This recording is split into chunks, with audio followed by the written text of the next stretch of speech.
TV news और मैं हूं आपके साथ उजैरा फरहीन। आइए नजर डालते हैं आज की खास खबर पर। उमानंद गुप्ता ने जनपद बलरामपुर से जानकारी देते हुए बताया, 10 दिवसीय शिव महापुराण कथा नवम दिवस पर महर्षि गौतम की तपस्या, त्र्यंबकेश्वर की उत्पत्ति एवं गंगा अवतरण की अद्भुत कथा का भावपूर्ण रसपान किया गया। नगर के पावन धाम बाबा श्री दुखनाथ मंदिर प्रांगण में भोलेनाथ के परम पवित्र श्रावण मास में चल रही 10 दिवसीय श्री शिव महापुराण कथा के नवम दिवस पर श्रद्धालुओं ने महर्षि गौतम की तपस्या, कपटी ऋषियों की चाल, गंगा अवतरण तथा त्र्यंबकेश्वर ज्योतिर्लिंग की उत्पत्ति जैसी दुर्लभ लीलाओं का भावपूर्ण श्रवण किया। कथा का वाचन कथा व्यास परम पूज्य पंडित श्री ब्रजलाल जी महाराज के सानिध्य में हुआ। निजी ओजस्वी वाणी और दिव्य भावों से श्रद्धालुओं का मन भक्ति रस से सराबोर हो गया। महर्षि गौतम की तपस्या और ईर्षालु ऋषियों की चाल, कथा व्यास पंडित ब्रजलाल जी महाराज ने कहा, त्र्यंबक क्षेत्र में गौतम ऋषि ने गहन तपस्या की, जिससे उनके आश्रम में वर्ष भर हरियाली और जल की समृद्धि रही। अन्य ऋषियों को जब इससे ईर्षा हुई तो उन्होंने षड्यंत्र पूर्वक एक मृत गौ को उनके आश्रम में गिराकर उन्हें पापी घोषित कर दिया।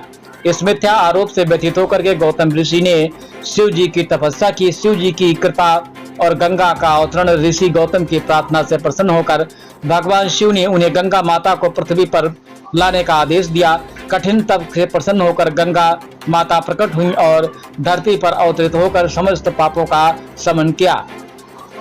आज की उस स्थल पर गोमती गंगा प्रवाहित है। त्र्यंबकेश्वर ज्योतिर्लिंग की स्थापना शिव जी ने स्वयं त्र्यंबकेश्वर क्षेत्र में प्रकट होकर वहां ज्योतिर्लिंग रूप में वास किया, जो आज 12 ज्योतिर्लिंगों में से एक है। स्थल महर्षि गौतम, गंगा माता और भगवान शिव की त्रिवेणी उपस्थिति का अद्भुत संगम, कालचक्री गाथा और धर्म की स्थापना। कथा व्यास जी ने कालचक्र की व्याख्या करते हुए कहा, जब अधर्म बढ़ता है तो ईश्वर स्वयं अवतरित होकर धर्म की पुनः स्थापना करते हैं। महर्षि गौतम की कथा हमें सत्य, तप और क्षमा का संदेश देती है।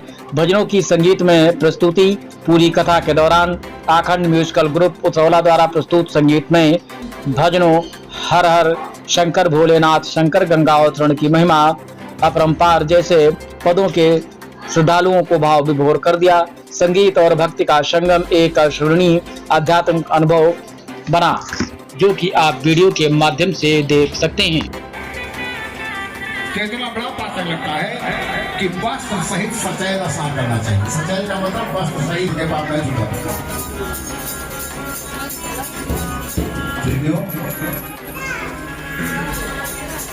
जब तक तुम इस आश्रम में रहोगे तब तक देवता तथा पिता हम लोगों के द्वारा दिया हुआ कोई भी वस्तु स्वीकार नहीं करेगी।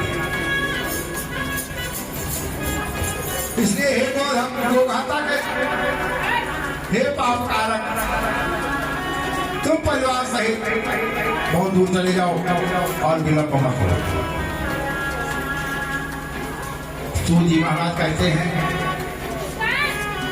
कि तिक्वाते चतंग सर्वे पाखंड ही समताड़यते। ऐसा कह करके वो दुष्ट ब्राह्मण और महात्मा पत्थर मान मिल के गौतम जी को।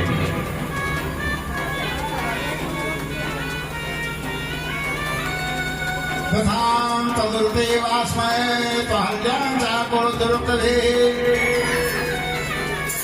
और अपने दुर्वचनों से अहिल्या जी के आत्मा को भी व्यतीत करने लगे।